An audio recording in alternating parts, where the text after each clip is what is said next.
There's a flag there. Hi, everyone, and welcome. Welcome to Pink Lady Presents It Ain't Over Till You Say It's Over. I have to tell you, the joy of doing these shows comes forth today, okay? It all ends up today because not only do I have guests on my show, but I have what I call friends/family on my show. And I'm going to start with my very, very dear young friend, Ann Kloss Farley. And look at that young lady over there who is the top of her trade in costume design. You did how many different millions of things, from Pee Wee Herman? From Disney to Carnival Cruise Lines to musicals to film and television, and to my kids. I costumed my kids as well. And we're showing some of those to you now. But not only that, as an amazing costumer, she has heart. I mean, she just doesn't say, look, we're going to put you in that and that's what you're going to wear. No. She knows who you are as the actor in a show and makes the costume so that you shine and her costumes then shine out. And with her today, who I hate because she's wearing shoes that are way too big for me, that I would kill for if they were in pink and white, is her lovely daughter, Ruby Farley. Hello, Ruby. Hello. Look at her. 16 years young. Oh, my Lord. Where did that time go? I knew you when. Yeah. And Ruby is 5-time winner. She is a dancer, an actor, a singer, a writer, musician. There's probably 18 other things that she does. I mean, it's like, wow, at that young age. But Ruby, you started when you were 1. I mean, what did you say? You were boogieing or whatever? When You were dancing before you were Am I walking. right? I mean, She duct taped me to her waist. I love Took me that. on stage with her Really? in a Yeah. party hat and a plastic bag. Yep. Keith and I, my husband, we were doing a show. Who is also an actor and a playwright. That's right. And we were doing a show, and our babysitter called and canceled. She was sick. And so we couldn't find another babysitter. So we decided not to tell anybody that the baby was downstairs while we were both on stage. And well, we didn't leave her downstairs. But at this one point, we had worked it out that one of us would just throw the baby back and forth. And downstairs, like, hey, you take her. And the next scene, I would take her. And then Keith came up to me at one point and he said, I forgot we're both on stage at the same time. And I said, what? And he was like, here's the baby. And he gave me the baby. And I was like, what? I have to go on in 2 minutes? So what did you do? I stripped her naked. Yeah. I put her in a plastic bag. I duct taped her to my waist. And I put a birthday hat. Yeah. And then I came out with the baby on my waist as the hoochie mama. And then the whole audience just burst out laughing. Yeah, I love it. And I looked down, and here I did my final pose like this, and so was Ruby. I'm a team player. Wanted me on stage ever since. On stage. Wow, there. Cutest naked baby in a bag. I love it. Well, Ruby, most teenagers go through a phase of not being confident, of being unsure of themselves, of being a little nervous about getting out there. I don't ever think that was you. Am I right? I don't think that's true. I think everybody has their, as I wasn't one that showed it out as much. Okay. I definitely do have a sense of who I am. Yes. Which is a wonderful, wonderful thing that I've been blessed with my whole life. But I don't think I've always been very confident Really? in myself. I Just do. looking at you, I mean, just the way you carry yourself, it's that confident way. I do think that, I have been very confident in who I am, but image has been something that has helped me a lot with my just coming out and being confident with myself. Being able to choose what I want without having to ask other people what they think, Yeah, that's what I'm saying. In other words, most teens will say, well, do I look okay? before they go out, or a mom or dad or their friends. How is this outfit on me? To me, you're so self-contained. I mean, look at you today. I mean, great outfit, everyone. Hairdo just adorable. Great earrings. I mean, she's a young 16. But today, I guess what you're saying is more people are more confident in themselves and knowing who they are. Yeah, and I've had a lot of help. I mean, how did that happen? Tell us about the help. Tell us about your home life. Well, I was born into, that idea that image is, what other people perceive of your worth. Yeah. And I was always told that I was capable of anything. There you go. Now, your mom and dad did that. Yes. Okay. And it did help that I did have a costumer and a designer in the home. Yeah, Definitely it did did. help with that. I think she definitely introduced me to most of my fashion icons. I remember growing up and watching Elton John on the Muppet Show. Oh. And wanting his outfit so bad. I love it. He was in a bedazzled jumpsuit Right. with all of his sequins and diamonds on it. And I remember looking at that and being like, oh my God, when I'm older, that's exactly what I'm gonna wear. I have to wear that every day, why not? When you dressed as Prince for I your did. I school photo? I dressed as Prince for my 4th grade yearbook So photo. 4th grade, how old were you? 9? I was 9. Yeah, it was right after. Yeah. It was actually really funny. I came a day early, dressed in my outfit, because I got the date wrong. I had my appendix removed. That's right. Because I had my appendix burst Okay. a couple weeks before. Oh. And I had been out at school, and I said, oh, well, I'm going to come back to school. I'm going to do it, big for picture day. Right. So I curled my hair, I coiffed my hair up, very Flock of Seagulls style. A la Prince, right? A la Prince, and I had my purple ruffle shirt. Oh, okay. I had the Coattails. arms cut off. I had a coat tail. I had these heels that were blue and purple, and they had pom-poms on the top.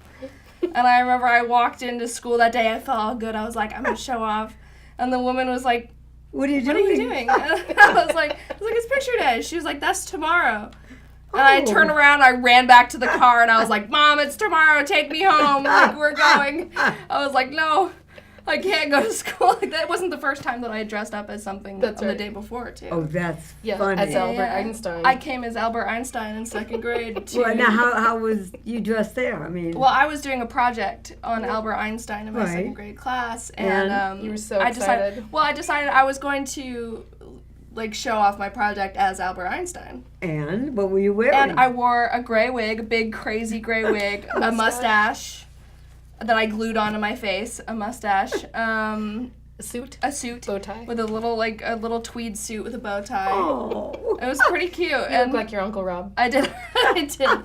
And I remember walking into school and my teacher being like, "Ruby, what are you wearing?" And I was like, "I'm Albert Einstein for my project." She goes, "That's tomorrow." I ripped off my mustache and my wig and handed it to my mom. Tomorrow. And I was like, Tomorrow. "It's We'll do it tomorrow. Well, it just shows everyone that she's just way ahead of herself. That's right. Am I right? That's right. And how did it feel as a mom and someone in the industry, as busy as you are and all that? You have Keith, who is a writer, actor, voiceover artist, teacher. You have another child, you have Vice, your son, who is a genius. Everybody, what is Vice gonna be? You gotta hear this. Well, he's An changed his astro mind. something? He's astrophysics. He's in Berkeley for astrophysics, and he's going to Berkeley, so he may change his mind a million times. Yeah, but But he'll meanwhile he's probably up save there. the planet. Oh my Somehow. Lord. But and the funniest thing about her children, and I'll say this in front of Ruby and Vice, you'll hear it when you see the program. They're as well mannered and grounded, even though they are what I quote ultra talented individuals, as I have ever seen two young people. And I definitely acknowledge Anne and her husband Keith. How did you? I mean, Keith and you are out there. when you knew you were going to have a little one, did you talk about, well, how are we going to bring him up? I mean, what did you do? Oh no, we're foolish artists. we were in love, and when you're in love, you Yeah. sometimes have children. Whatever. But you know, it was never a question of planning it out. I think we always knew we wanted a family, and we're a tight family, and as a foursome. And I think the key for us was that our children were our friends, and I think we raised good friends and good people, Right. and that's why we have a pretty tight special bond. Mm-hmm. And I feel that way about Ruby. I feel like Ruby is not only my child that, yes, I have to raise and help navigate Right, life, right. but that at the end we're really good friends and we have each other's back. Mm-hmm. So, Well, I read something in Ruby's bio, and it said, what I got from my parents are two things, passion and compassion. yeah. That's heavy duty, Ruby. It just is, true. Anne. And what do you mean by that? First of all, the passion. The I passion. can see it. Yeah. I mean, I grew up watching my parents love what they do and Yes. do what they love, and I was never something that held them back. If anything, I was something that made it more joyful for them, which I think was what pulls me apart from anybody else I know and their relationships with their parents. I mean, I never really had a lot of like friends my own age because I was so content hanging out with my parents, Right, you know. right. I was always welcomed into new like places. Like I was doing things with my parents that kids my age weren't even thinking of. You Well, know? you mentioned involvement. Yeah. Right. They And- always went to the theater. We actually went to Cleveland to do a show that Keith was performing in at the Cleveland Playhouse, and I costumed. And the director was such a great friend that he said, you know, I would like the kids. They were 6 and 8, maybe. Is that how old you were? 6? I 8 thought and I 10, was- maybe. No, I was younger. But he said let them be in the room, and so they got to assist the director during Around the World in 80 Days, which is No a great show. way. Yeah. And we spent the holidays with the whole cast, and Oh. Yeah. it was wonderful. Yeah, that's why I still do theater. I think to this day is that sense of family and joy, and you don't really get that anywhere else. When you talk to your peers, your friends, Yeah. what are some of the big differences that they do not have in their life with their parents that you maybe just take for granted because it's there? Yeah. I mean, I think it's just the relationships that they have with their parents are completely different. You can talk to your mom and dad about anything? About anything. Okay. I mean, I feel pretty comfortable around them. But I think the weird thing is talking to people my own age is that they weren't as included. Yeah. You know, they weren't as, you know, watched over as I was, you know, like I will talk to my friends and they always have, you know, friends from elementary school that they Right. still talk to, and I'm like, oh, like I like through elementary school, like the person I can really like think of as my best friend was my mom. You know, Wow. like I was like, Yeah. if I wasn't at school, I was at work with my mom, you know. I was But at there's home the with my inclusion. mom. There's Yeah. the inclusion. Yeah. And you brought them into your lives. Yeah. Well, I always told the kids, if I costume professionally, I'll do a project for you and your school once a year. So, Oh. and then we got into this thing where Keith and I were making pancakes in your Yeah, class. you could do that for Oh, no. Once a How'd year, that we happen? would have a pancake It was breakfast. it started as Vi's birthday, right? Yeah, my dad and I, he'd always had us do pancake breakfasts at church as a Okay. part of inclusiveness, and everybody loves breakfast. So And pancakes. we decided for Vice's birthday that we would go and do pancakes, and that was early, like first Yeah. grade. And so I mean, you then were the only whole a big hit because of all the whipped cream and candy. of course. The pancakes were chock full of Yeah. goodies. But we would do pancakes, and then I would do You the got- shows yeah. at school, and I would help out with the drama department. And then that way I got to know all the kids, And I mean, like, you were part of our friend groups as well. Yeah, and to this day, like, Vice just graduated high school and is in college. Right. But for my birthday, I think I had 30, kids that we knew texted me for my birthday. So it just became like, it's nice for me to go to school and find out what's happening with my kids too and get to know those kids. I think the difference between, my parents and other parents is the respect that they have for us in return as human beings, as individuals. Right. It's hard to, look at a child and respect sometimes. see them as an adult, as a peer instead of someone lower than. I sometimes wonder, as you get into the teen years, it's a rebellious time too. I mean, to say the least. I've been through it. Yeah. And I was in it during the late 60s, 70s, which was a rough time. Yeah. That was the time of what I call the fields of smoke. I mean, it just, and I look back and I say, I wish I could do those times again, because I didn't understand a lot that was going on. So it was always a fight. It was always, and then afterwards I said, why am I doing this? Why am I arguing about that point? The heck with that. It's more important to concentrate on something else with them, their schoolwork or how they look or the essay that they wrote, instead of thinking, well, they're smoking behind the garage or whatever. Did you ever encounter anything like that with Mom, or you were always... I mean, yeah, I've got my own, rebellious teenage stories, but... Like? Oh, I don't know, I think you should tell this one. I feel like I'm too close to...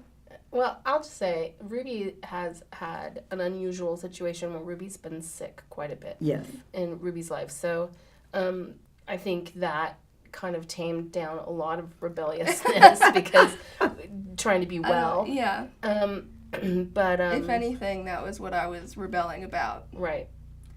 Is just having to deal with being ill. So Ruby had her gallbladder out not too long ago and had her appendix burst and tonsillectomy and was born with no enamel on her teeth. So we had a lot of hoops to go through. I mean, I look at her now, she's like perfect. And I've been super honest with Ruby about addiction in our family line and having no secrets about that, which I feel like really caused a lot of issues in my family because there was no conversation around educating yourself about these lines. And I've been very open, and I have, 14 siblings and a lot of addiction in my family, and Keith has had it in his family. Right. So we've been super open with the kids from the very beginning, even with sex. We've just, I'm one of those people where Ruby's like, shut up, Mom, shut up, But I'm like, so what do you want to know? Yeah, why not? Too much. I was never really like that. That was more Vi's thing. Vi was very uncomfortable with the sex. We used to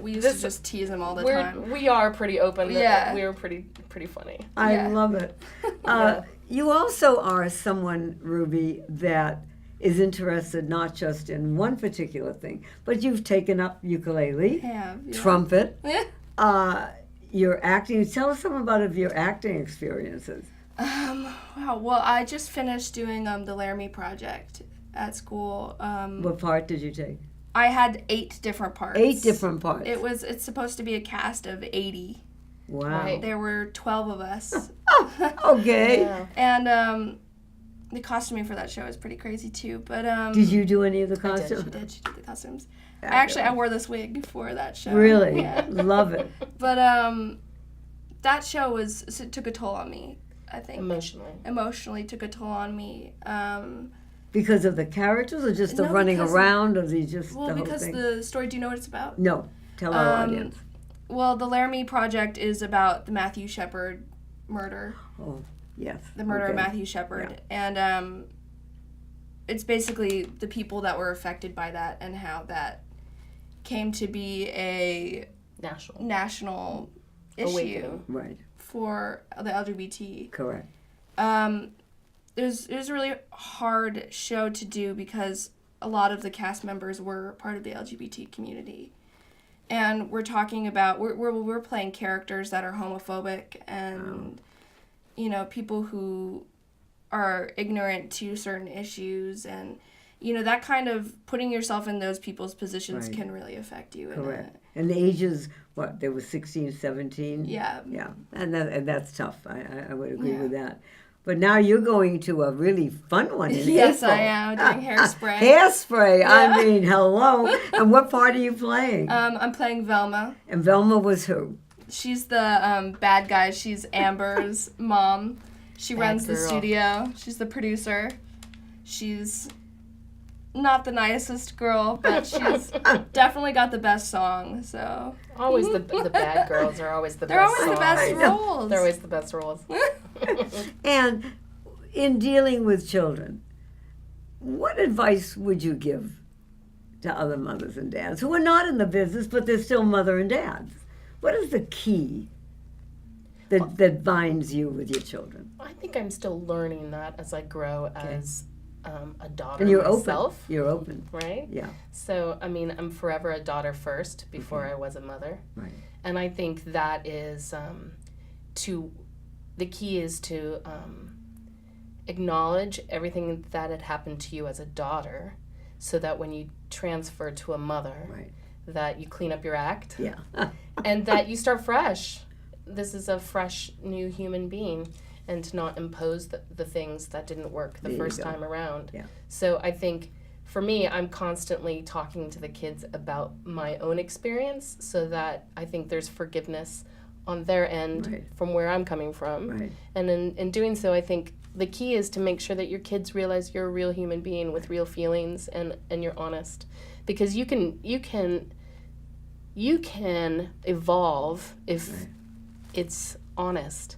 And then I can receive new things, because I feel that a lot of people don't listen to their kids and really understand that the world is constantly evolving, and they may have something new for you in return. I think they listen, they don't hear. Yes. And that's the big thing. That's I right. listened. A lot of times I didn't hear. Right. And I look back on it now and say, why? Yeah. Could have been the era, could have been who knows Sure. what. But a lot of us go back and say, why didn't I do this? Yeah, it's a struggle, right? It's it a is. struggle to keep up, because you get tired the older you get. Yeah. And you get settled in your ways. And I think the more you settle, the less you can hear, So Right. I think the challenge, I think in our home, is that both my kids, I've raised some pretty solid, forward-thinking kids. And so there are times where there has been a point where I have been, what's happening? What's going on with this new generation? And then you think, oh, these kids these days, in the back of your mind, go, when right. you have to say, oh, these kids these days, Yes. they're going to Yeah. solve our problems. Yeah. So it's the difference It's the in the way intention. you hear it. Yeah. Right. I would love, and I know our audience would love, to hear you play Oh. and do a little singing maybe. Did you want to change for that, or are you okay for me? I'm good doing it right now. Oh, Let me get what are my- we doing? My sheet Okay. music out. I'm going to hold it. But I mean, you can if you want. Introduce the song. What are you saying? Yeah. Alright. I love this song. It's Only a Paper Moon. Oh, It's one of my favorite songs. when did that come out? That was years and years ago. am I Very right? long time ago. I know that my favorite version is Ella Fitzgerald. And you know Ella Fitzgerald. I love Ella Fitzgerald. I can talk to you about a lot. I mean, I said something to my kids the other day, actually to my grandkids, and they went, "Who's that, Pink Grandma?" I went, I mean, it was somebody that the world knows, but no, that's not Yeah. true. That they don't. But yeah, I used to sing this song with Vi all the time. We'd sit on the Oh. couch and we'd sing this song together, and he would try to find the harmonies in between. I love it. But it's one of our favorite ones, so I'll start off with it.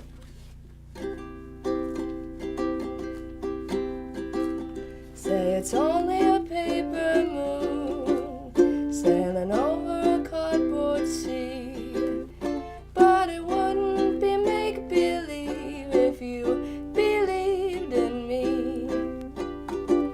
Yes, it's only a canvas sky hanging over a muslin tree, but it wouldn't be make-believe if you believed in me.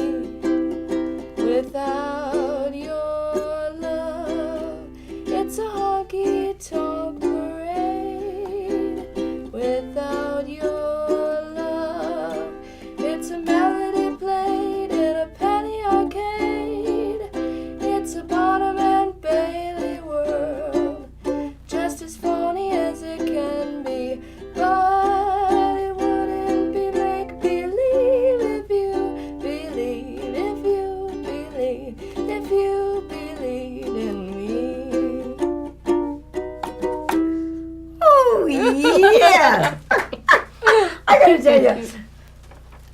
people remind me of other things. Each person that we have as guests and stuff.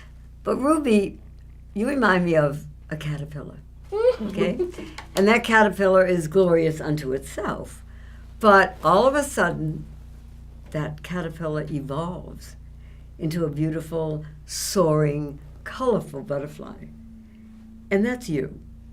You have soared, you have gained like wings of beauty. And you just take off on your own with the help and the love of your parents. And Vice that's her brother, is 2 years older, and he's right there. But you're there for him. And as your mom is with your dad. And to me, your family of 4 is really one. And that's what I get from this, and I'm sure our audience gets the same.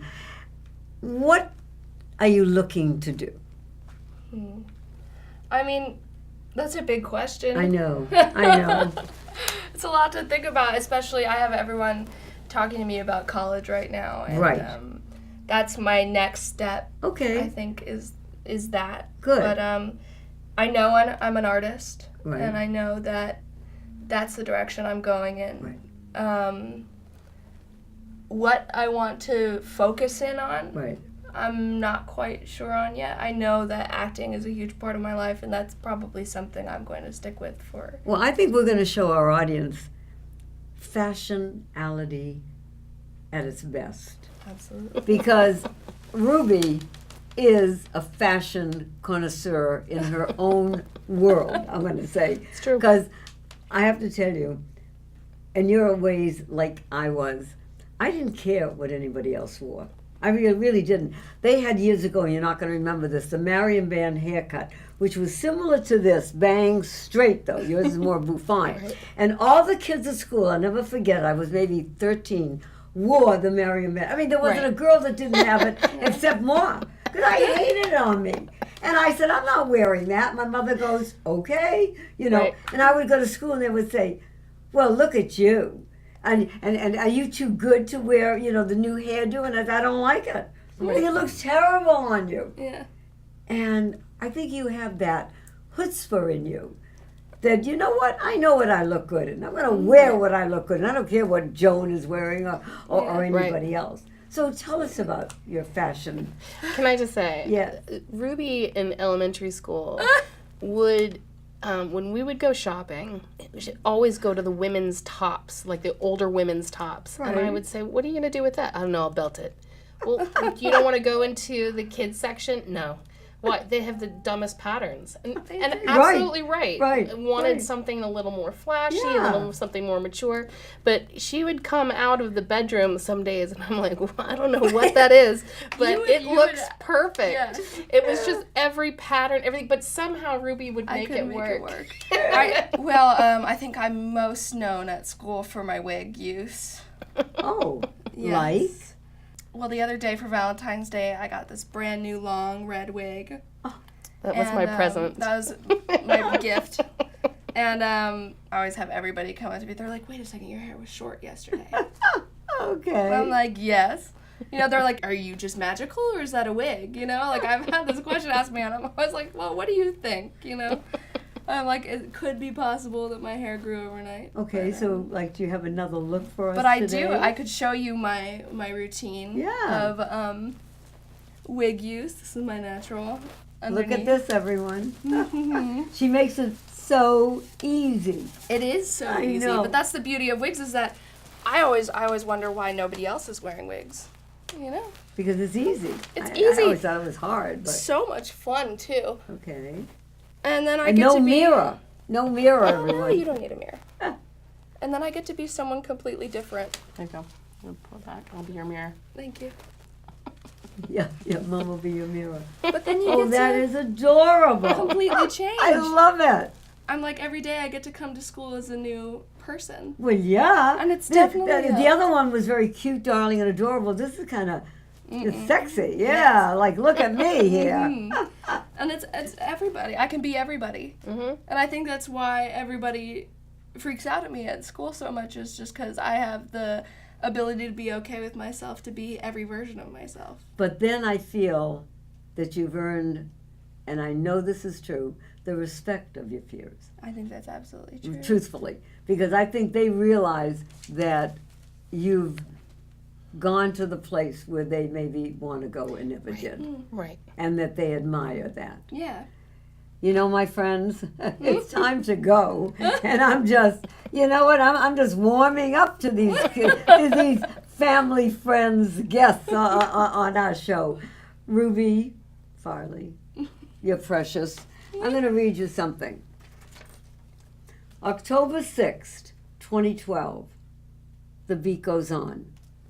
I did a musical in Hollywood, and I received this. Oh my gosh. Dear Pink, it's Ruby, Gracie, and Mackenzie.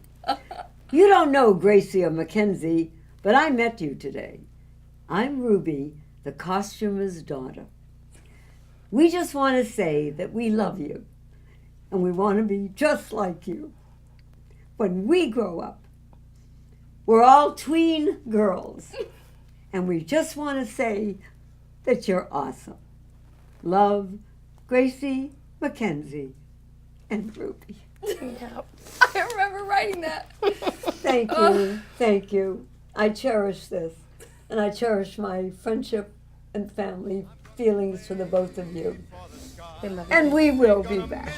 I'm gonna have my fling. I'm gonna live until I die. The blues I lay low, I'll make 'em stay low. They'll never trail over my head.